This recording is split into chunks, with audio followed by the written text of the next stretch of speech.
I am Audrey, 28 years old, and I trusted my parents with everything, including the $87,000 I had saved since my first job at 16.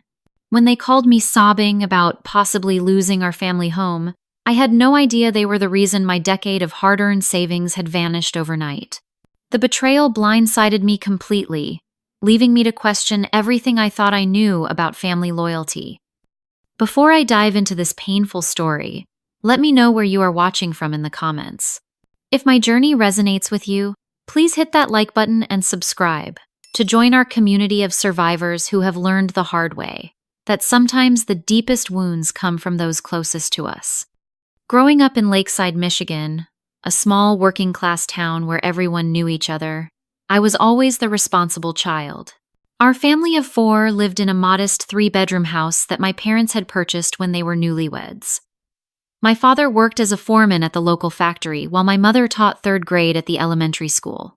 We never had much, but my parents made sure we never went without necessities. My brother Jason was 4 years older than me and had always been the golden child of the family. With his charismatic personality and athletic prowess, he charmed everyone around him, especially our parents. Throughout his high school years, Jason was the football star who could do no wrong. When he broke curfew, it was because he was celebrating with friends. When he crashed the family car, it was just an accident that could happen to anyone. When he needed money for the latest video game or designer clothes, our parents somehow always found the funds. Meanwhile, I was the quiet, studious one who spent weekends helping my grandmother with her garden or working part-time jobs. I started babysitting at 12, took on a paper route at 14, and by 16, I was working at the local grocery store after school and on weekends. My parents always praised my work ethic, but never seemed to notice how differently they treated us. The pattern continued into our adult years. Jason attended 3 different colleges, never completing a degree, with our parents covering his tuition and living expenses each time. When he decided college was not for him, they helped him move to Chicago, where he jumped from job to job, calling home whenever he needed money to cover rent or pay off credit card debt. I took a different path. After graduating high school as valedictorian, I received a partial scholarship to the state university but still needed to work throughout college to cover the remaining tuition and expenses. I double majored in accounting and finance, graduating with honors. Even with my scholarship and working 30 hours a week, I still accumulated $22,000 in student loans. The day I received my first full-time job offer as a junior accountant at Wilson & Associates, I created a detailed financial plan. I would live as frugally as possible, paying off my student loans, while simultaneously building savings for a home down payment. I shared a tiny apartment with 2 roommates, drove a 12-year-old Honda Civic that constantly needed repairs, packed lunches every day, and limited socializing to free community events or affordable coffee dates with friends. Within 3 years, I had paid off my student loans completely, an accomplishment that filled me with pride. My parents congratulated me but quickly turned the conversation to how Jason was considering opening his own business and how talented he was with people. I smiled and nodded, accustomed to their focus shifting to my brother. Over the next 4 years, I continued saving diligently. I moved to a slightly better apartment with just 1 roommate and allowed myself small luxuries like a monthly dinner at a restaurant or occasional new clothes from outlet stores.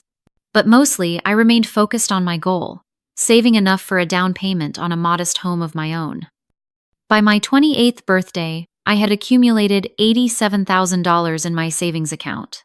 My target was $100,000, which would allow me to comfortably purchase a small home in a safe neighborhood with a manageable mortgage.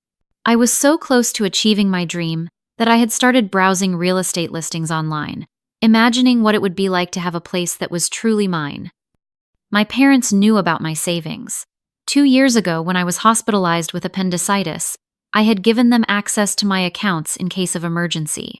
My mother had needed to pay some of my medical bills while I was recovering, and I had never thought to revoke their access afterward. Why would I? These were my parents, the people who had taught me about honesty and responsibility, the people I trusted most in the world. Looking back, there were signs of financial strain in my family that I chose to ignore. During holiday visits, I noticed my parents arguing in hushed tones about bills. My father postponed his retirement twice. My mother mentioned cutting back on her book club because the monthly dinner had become too expensive. But whenever I asked if everything was okay, they assured me they were fine, just being cautious with money as they always had been. Then there was Jason, who, despite his perpetual money troubles, drove a new Audi and posted photos from expensive restaurants and weekend trips on social media. When I asked how he afforded such luxuries, he vaguely mentioned investments and side hustles. I assumed he had finally found his financial footing and was proud of him for it. This spring, I received a promotion to senior accountant with a significant salary increase. With my new income, I adjusted my timeline and decided I could begin house hunting immediately rather than waiting until fall. The housing market in my area was heating up, and I wanted to secure a property before prices rose further. I began working with a realtor named Diana, who quickly found several properties within my budget. One in particular caught my eye, a charming 2-bedroom craftsman-style house with a small backyard, perfect for the garden I had always wanted. When Diana called to tell me another buyer was interested, I decided to make an offer immediately and went to transfer the down payment from my savings account. That was the moment everything changed. It was a Tuesday afternoon when I logged into my online banking to transfer funds for the down payment. The office was quiet, with most of my coworkers at lunch. I remembered feeling excited, my finger hovering over the mouse, ready to take this monumental step toward independence. Then I saw my balance, $4,200. I blinked, assuming I had accidentally clicked on my checking account instead of savings. I navigated back to the account overview page and clicked on my savings account again. The same number appeared, $4,200. My heart began racing, and a cold sweat broke out across my forehead. There had to be some mistake. Just last month, I had checked my balance and had over $86,000. I scrolled through the transaction history, and what I saw made my stomach drop. Multiple withdrawals over the past 3 months, ranging from $5,000 to $20,000 each. All of them had the same description: in-person withdrawal. But I had not stepped foot in that bank branch in over a year, preferring to handle my banking online or through the ATM. Someone else had been withdrawing my money, someone with access to my account. With trembling hands, I called the bank customer service line. After verifying my identity, I explained the situation, my voice cracking with each word. The representative pulled up my account. Yes, she confirmed. There had been 8 withdrawals, totaling $82,800 between February and April. All transactions were conducted in person at my local branch by an authorized user on my account, Margaret Williams, my mother. I felt like I had been punched in the stomach. The room seemed to spin around me as I tried to process this information. There had to be a mistake. My mother would never steal from me. Maybe her identity had been stolen. Maybe the bank had made an error. The customer service representative asked if I wanted to report fraudulent activity, but I could not bring myself to say yes. Not yet. Not without talking to my mother first. I hung up and immediately called my mother, but the call went straight to voicemail. I tried my father with the same result. Finally, I texted them both. Need to talk ASAP about my savings account. Please call me. My phone rang less than 2 minutes later. It was my mother, her voice unnaturally high-pitched and brittle. When I asked her directly about the withdrawals, her response was evasive. She mentioned something about a temporary family emergency and promised they would explain everything soon. Before I could press further, she said she had to go, but that they would call me back that evening. They never called. The next morning, I called again and reached my father. His voice sounded tired and strained as he suggested I come home that weekend so we could discuss everything in person. When I insisted on knowing what had happened to my money immediately, he simply said, This is not a conversation for the phone, Audrey. Please come home Saturday. We will explain everything then. The next 3 days were the longest of my life. I could barely eat or sleep. Every time I closed my eyes, I saw the number $4,200 flashing like a neon sign. I called in sick to work on Wednesday, unable to focus on anything. My mind raced through possible scenarios, each more concerning than the last. By Thursday, I had to return to work, but I was a shell of myself. My colleague Sarah noticed my distraction and pulled me aside at lunch. After some gentle prodding, I broke down and told her everything. Sarah, whose mother was a retired attorney, immediately recognized the seriousness of the situation. "That is theft, Audrey," she said firmly. "Authorized user or not, your mother had no right to withdraw your money without permission. You need to protect yourself." Sarah helped me make a list of immediate actions, documenting all transactions, printing bank statements, consulting with an attorney, and potentially filing a police report. The last item made me physically ill to consider. How could I report my own parents to the police? But Sarah reminded me that $82,000 was not a small sum to be written off as a misunderstanding. Friday night, I packed an overnight bag and began the 3-hour drive to my hometown. Every mile closer increased my anxiety. By the time I pulled into the familiar driveway of my childhood home, my hands were shaking so badly I could barely turn off the ignition. I sat in the car for several minutes, gathering my courage. Through the living room window, I could see my parents sitting together on the couch, their faces drawn with worry. My brother Jason's Audi was parked across the street, confirming my suspicion that this family meeting would include him as well. Taking a deep breath, I stepped out of the car and walked toward the front door, still clinging to the hope that there was a reasonable explanation for everything. That my parents had not betrayed me in the worst possible way. That my decade of sacrifice and discipline had not been undone in a matter of months. But deep down, I already knew the truth. I just was not prepared for how much worse it would be than I had imagined. The moment I stepped through the front door of my childhood home, I noticed changes that made my stomach tighten even further. The living room featured a new leather sectional sofa replacing the worn fabric couch I remembered. Fresh paint brightened the walls, and the outdated carpet had been replaced with hardwood flooring. The kitchen, visible through the archway, showcased new stainless steel appliances and granite countertops that definitely had not been there during my Christmas visit. My mother rushed forward to hug me, her embrace tighter than usual. My father stood awkwardly behind her, his face haggard with deep worry lines I had never noticed before. Jason lounged in the new recliner, offering a casual wave, as though this were any ordinary family gathering. "Dinner has been ready for 20 minutes, my mother said, her voice overly cheerful. "I made your favorite lasagna." The next hour was excruciating. We sat around the dining table, making forced small talk about my job, the weather, and a neighbor's new baby. No one mentioned money, savings accounts, or the reason for my visit. My parents kept exchanging nervous glances, while Jason dominated the conversation with stories about the customers at his new sports bar. "Wait," I interrupted, staring at my brother. "You opened a sports bar?" Jason grinned proudly. 6 months ago, downtown Chicago, prime location near Wrigley Field. You should come check it out sometime. We are killing it on game days." I noticed my parents suddenly became very interested in their food, avoiding eye contact. The pieces were starting to fit together in my mind, but I waited until after dinner when my mother suggested we move to the living room for coffee. Once we were seated, an uncomfortable silence fell over the room.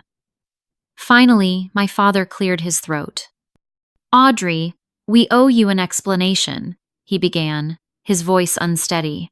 "There is no easy way to say this, but we used some of your savings as collateral for a business loan, for Jason's sports bar." "Some?" I repeated incredulously. "You took $82,800.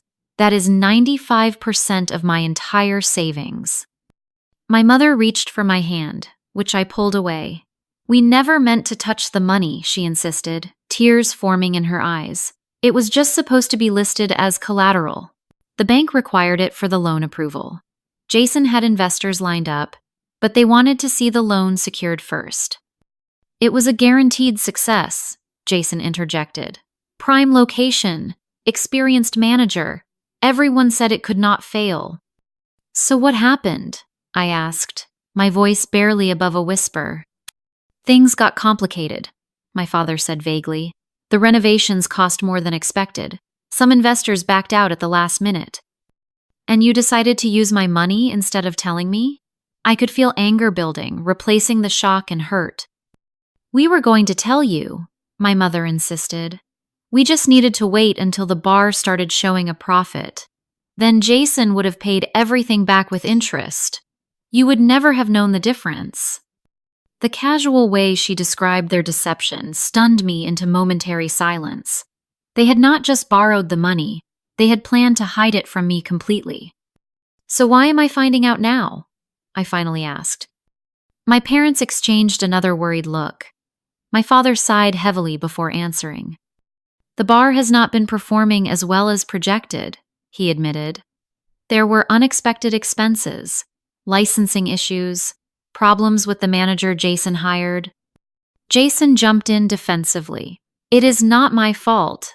The city changed some regulations right after we opened, and that manager was recommended by one of Dad's friends. He turned out to be completely incompetent. I closed my eyes, trying to maintain my composure. And my money? I asked. What exactly happened to it? Another uncomfortable silence filled the room. Finally, my mother spoke, her voice small and frightened. The bank called in the loan, she whispered. Jason missed 4 payments in a row. My father continued, his voice breaking. We had to use the money you had saved as collateral. The bank withdrew it directly to cover the defaulted loan. I stared at them in disbelief. The money I had saved for 12 years, through countless extra shifts and sacrificed pleasures, was gone, used to bail out my brother yet again. But that is not the worst part, my mother added, now openly crying. The loan was for $120,000, my father explained. Your savings covered most of it, but we are still short.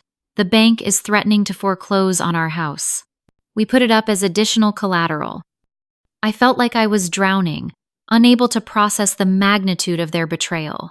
They had not only stolen my savings, but had also put their home at risk, and now they were looking at me with desperate hope in their eyes.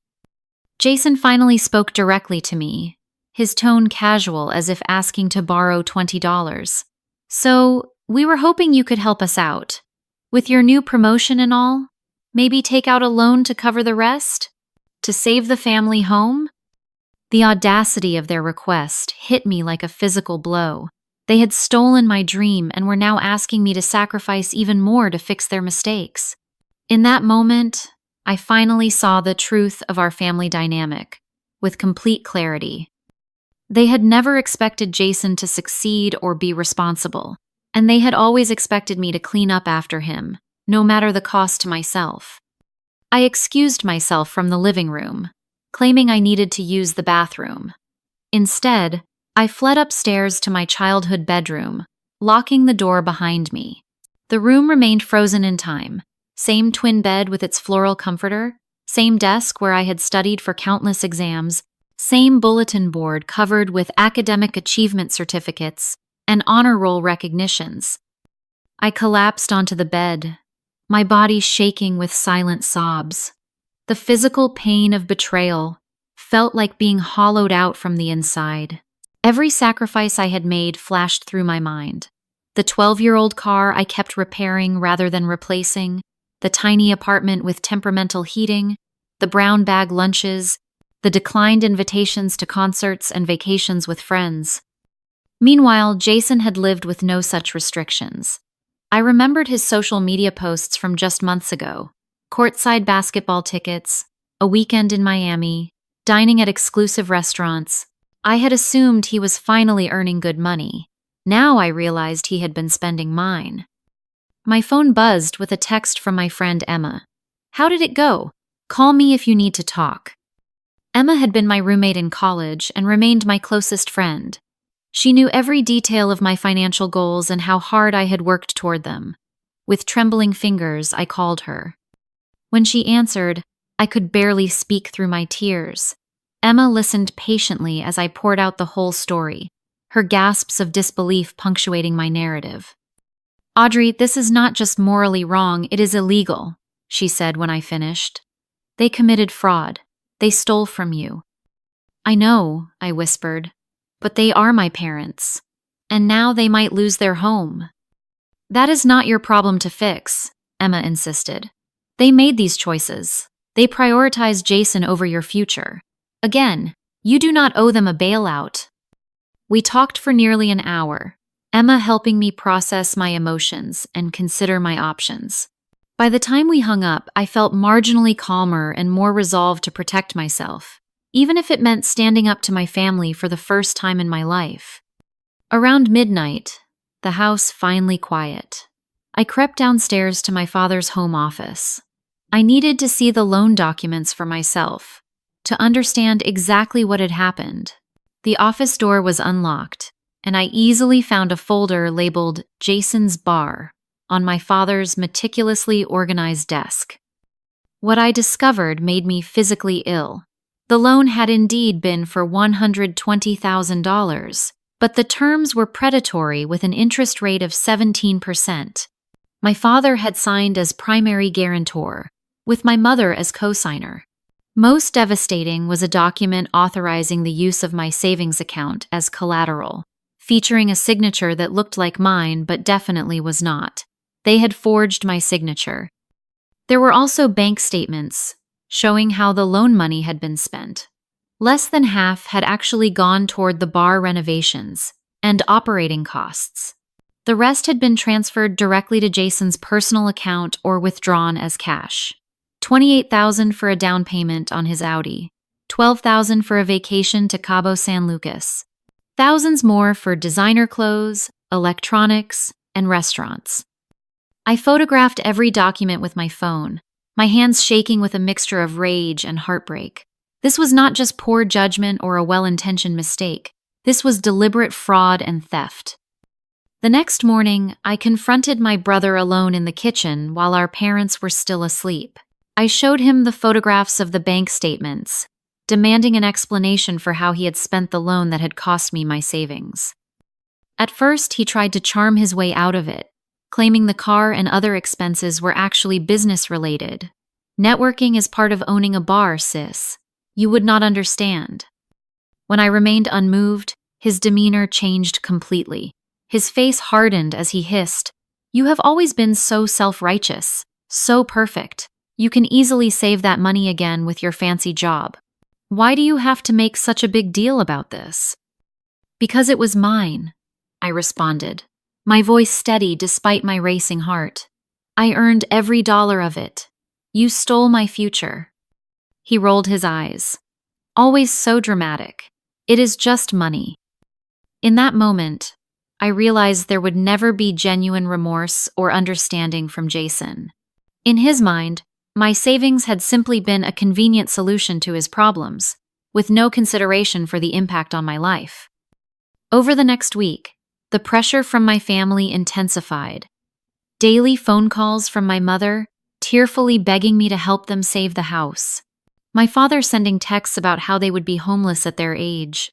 Aunts and uncles reaching out, some expressing sympathy for my situation, but most suggesting I should forgive and help my parents, because family comes first. The stress began affecting my work performance. I missed deadlines, made uncharacteristic errors in financial reports, and zoned out during important meetings. My boss took me aside to ask if everything was all right, and I gave a vague excuse about family issues. I was granted a week of personal leave to sort things out. During that week, I barely left my apartment. I oscillated between rage, grief, and paralyzing anxiety about my financial future. My dream home was now out of reach. I would have to start over from nearly nothing at 28, with housing prices rising every month. After days of emotional turmoil, I finally reached out to a financial advisor recommended by a colleague. The meeting was a turning point. Patricia, a straightforward woman in her 50s, listened to my story without judgment before offering practical advice. "You have 3 paths forward," she explained. "You can walk away and start rebuilding your savings, accepting the loss. You can loan your parents money to save their house, with legal documentation this time. Or you can pursue legal action to recover your stolen funds."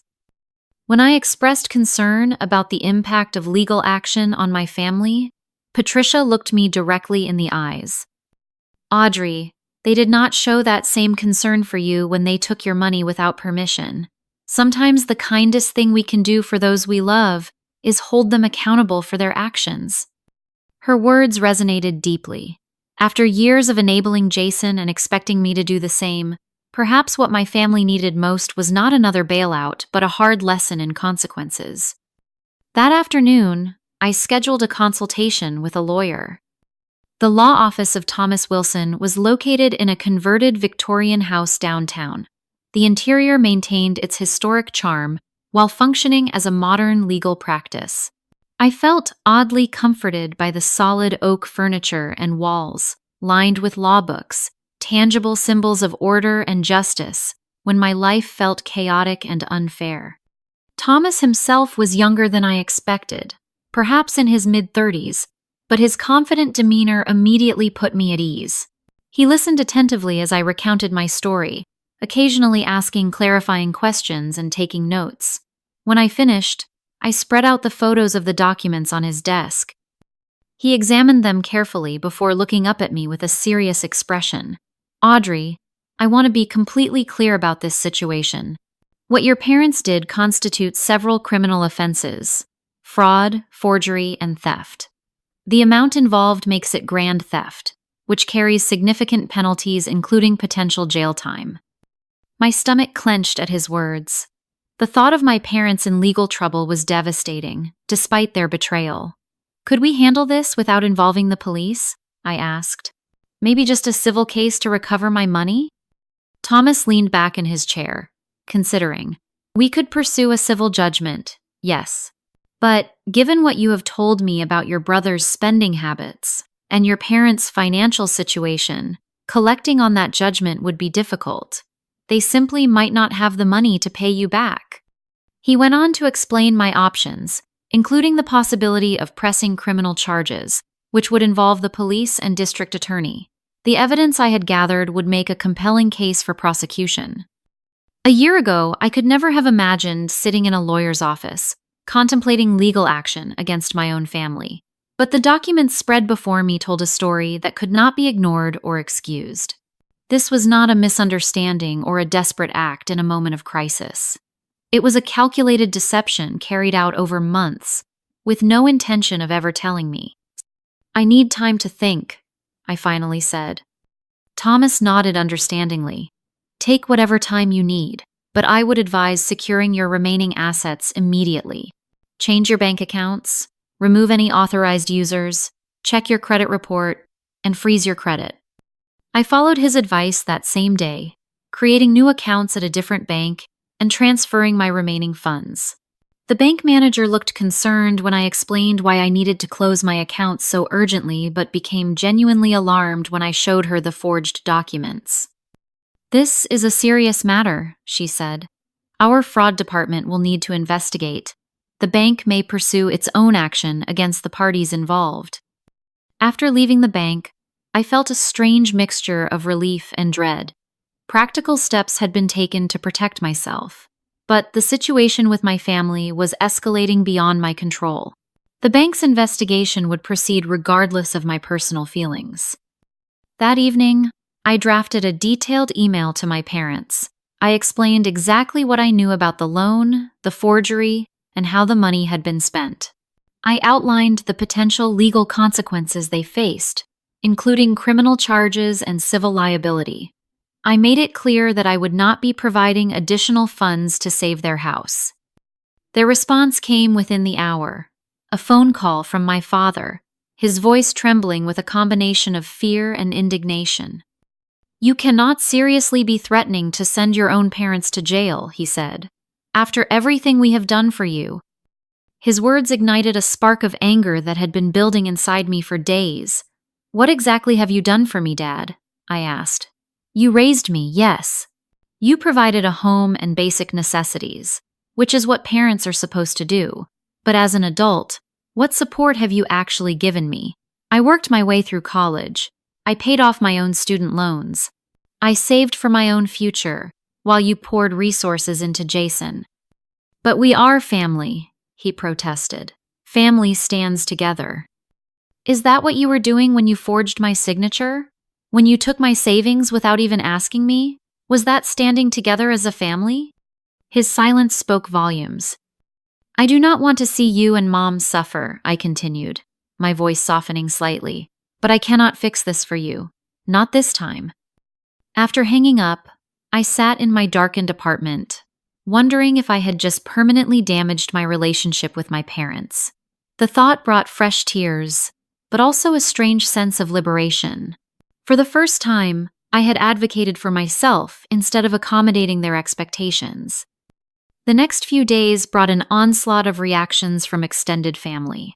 Some, like my maternal grandmother and an uncle who had always seen through Jason's charm, expressed support for my position.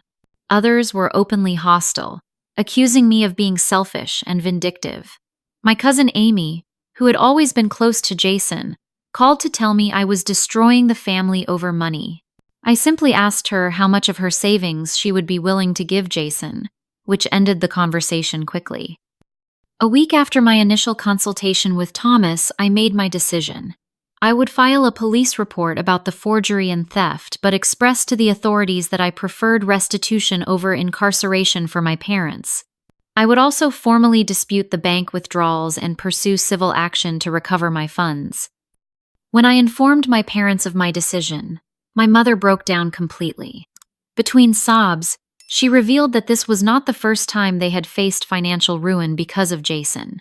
There had been gambling debts in his early 20s, a failed restaurant investment 5 years ago, and numerous maxed-out credit cards they had paid off to protect his credit score. They had remortgaged their house twice to cover his financial disasters, which explained why they were still making payments on a home they had originally purchased 30 years ago. "Why did you keep bailing him out?" I asked, genuinely confused. "He is our son," my mother replied, as if that explained everything. "We could not just let him fail." "But you let me lose everything I worked for," I pointed out. "Does being your daughter count for less?" Her silence was answer enough. Filing the police report was one of the hardest things I had ever done. The detective who took my statement was professional and non-judgmental, but I still felt physically ill providing evidence against my own parents. As I signed the completed report, I wondered if I would ever be able to repair my relationship with them, or if this necessary act of self-protection would create a permanent rift. That night, my brother called, more angry than I had ever heard him. The police had already contacted him for questioning. "You ungrateful bitch," he snarled. "After everything this family has done for you, do you have any idea what you have started? Mom and Dad could go to jail because of you?" I remained calm despite my racing heart. "No, Jason. They could go to jail because all of you stole from me. This is not my fault. This is the consequence of your actions." "You will regret this," he threatened before hanging up. His words left me shaken, but even more certain I had made the right decision. The brother I had grown up with, who had once protected me from playground bullies and taught me to ride a bike, had become someone who valued his own desires above everything and everyone else. It was time for all of us to face reality. 2 weeks after I filed the police report, the investigation was in full swing. The bank had frozen my parents' remaining assets, pending the outcome, which included the funds from my savings that had not yet been spent. A forensic accountant was tracking exactly where the money had gone, building a case that grew stronger by the day. My parents were facing potential criminal charges for fraud, forgery, and grand theft. The gravity of their situation had finally sunk in. My father, once proud and authoritative, now sounded defeated on the phone. My mother had developed anxiety so severe she required medication to sleep. The family home had entered the initial stages of foreclosure. They had 30 days to bring the loan current before the bank would proceed with public notices and eventually auction. The deadline loomed like a shadow over every conversation. Jason, predictably, had disappeared. When the police attempted to question him further about his role in the fraud and his use of the stolen funds, they discovered he had cleaned out his apartment and left no forwarding address. His cell phone was disconnected. Even his social media accounts had been deactivated. My parents had not heard from him since the investigation began. His abandonment seemed to break something in my mother. After years of making excuses for him, she finally admitted the truth during a tearful phone call. "We have been enabling him his entire life," she confessed. "Every time he faced consequences, we stepped in to shield him. We thought we were showing him love, but we were actually preventing him from growing up." I listened silently, processing her belated realization. "And you," she continued, her voice catching, "we always leaned on you to be the responsible one. We took your strength and reliability for granted. We never worried about you because you always handled everything so well. It was wrong of us, and I am so sorry." Her apology, while appreciated, could not undo the damage. My savings were still gone. My dream home had been purchased by another buyer. My trust in my family was shattered. But it was the first step toward honesty between us. My father was slower to acknowledge the dysfunction in our family. He remained defensive and focused on practical matters like potentially filing for bankruptcy to protect what little they had left. It took a health scare to finally break through his stubborn pride. 3 weeks into the investigation, he experienced severe chest pains and was rushed to the hospital. It was not a heart attack as initially feared, but doctors diagnosed him with stress-induced hypertension and warned that without significant lifestyle changes, he was at high risk for a cardiac event. I visited him in the hospital, finding him looking small and vulnerable in the standard issue gown, IV lines running into his arm. For the first time since I was a child, I saw my father cry.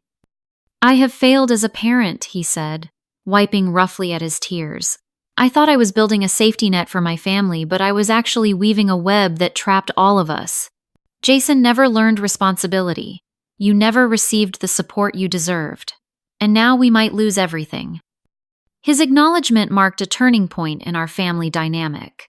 The idealized image of my parents as infallible authorities had been replaced by the reality of flawed individuals who had made serious mistakes.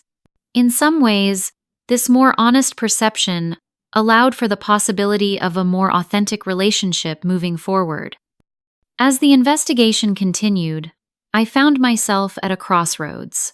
The evidence gathered was substantial enough that the district attorney was preparing to file criminal charges against my parents. Jason remained missing, but warrants had been issued for his arrest. The family home was weeks away from foreclosure. Thomas, my attorney, called to inform me that the bank had recovered approximately $36,000 from my parents' accounts and Jason's business accounts that could be traced directly back to my stolen savings. The bank was prepared to return these funds to me immediately. The sports bar equipment and furnishings would be liquidated to recover additional funds, but that process would take time and yield uncertain results.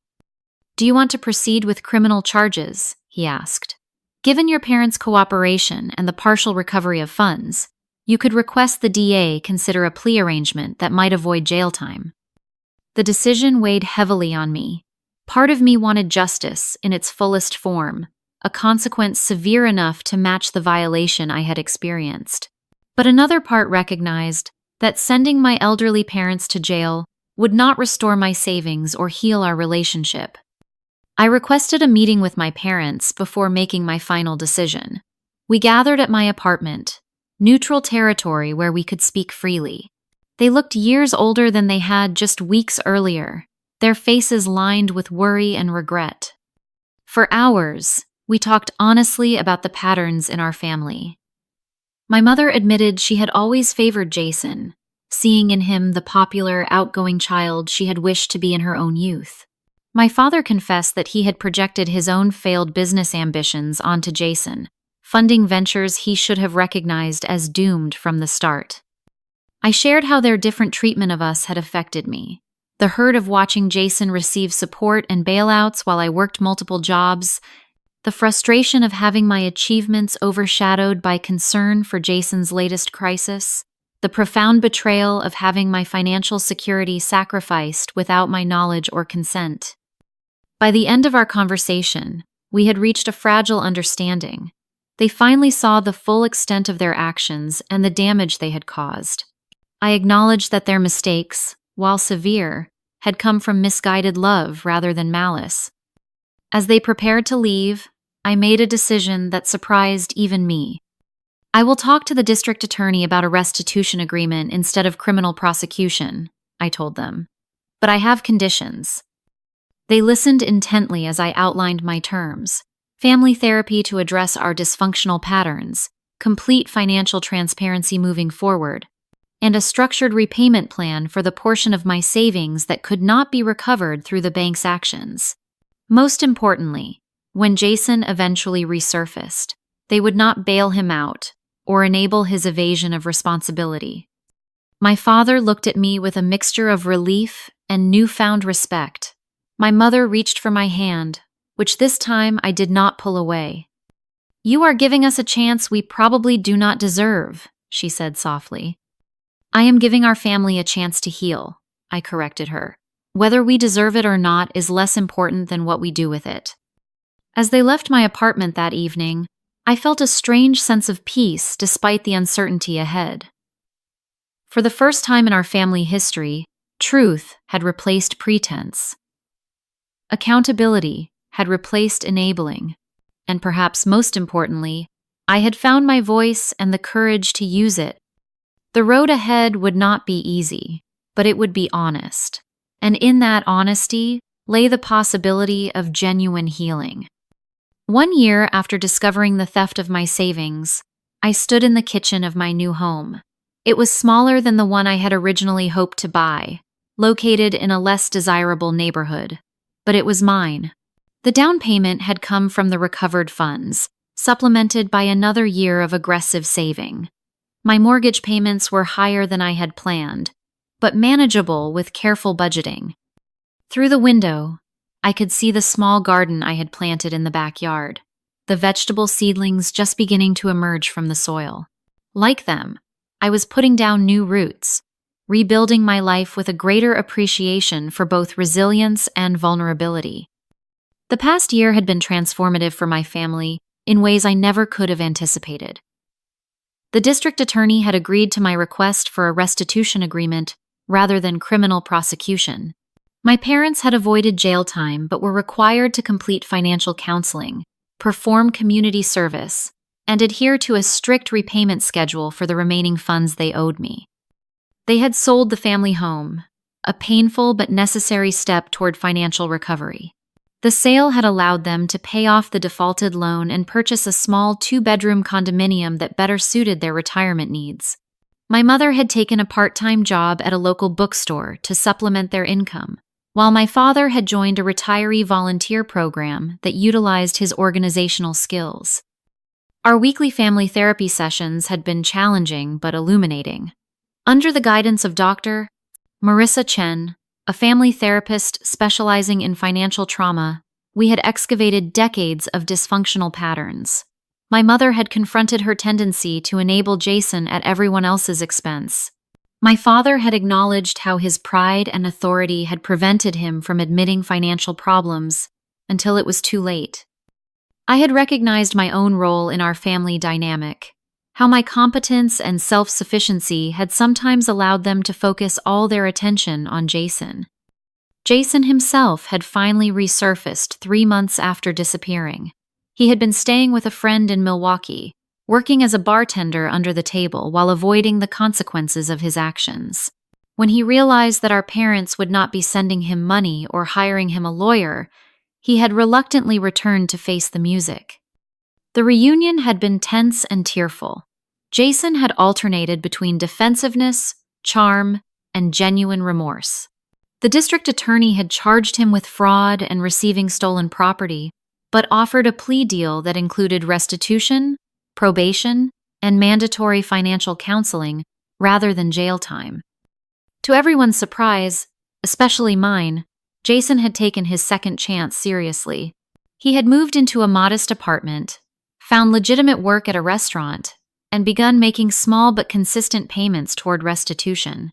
He attended therapy both individually and with the family, slowly confronting the entitlement and irresponsibility that had defined his adult life. Our relationship remained fragile.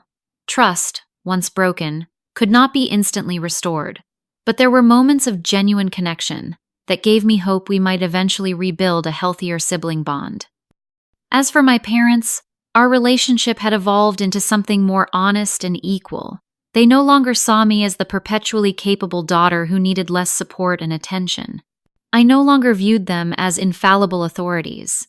We were simply adults trying to love each other while respecting boundaries and acknowledging our separate journeys. The financial impact of their betrayal remained significant. Despite the partial recovery and ongoing restitution, I had lost years of progress toward my goals. My retirement savings had been delayed. My emergency fund was smaller than financial advisors recommended. The home I had purchased required renovations. I was completing gradually, as funds allowed. But the experience had also brought unexpected gifts. I had discovered strength I did not know I possessed, the courage to stand up for myself even when it was painful. I had learned that family loyalty does not require sacrificing my own well-being or enabling harmful behavior. I had built deeper friendships with people like Emma and Sarah, who had supported me unconditionally through the darkest moments. Most importantly, I had gained a profound understanding of the difference between giving from abundance and giving from depletion. True generosity comes from a secure foundation, not from surrendering one's own stability.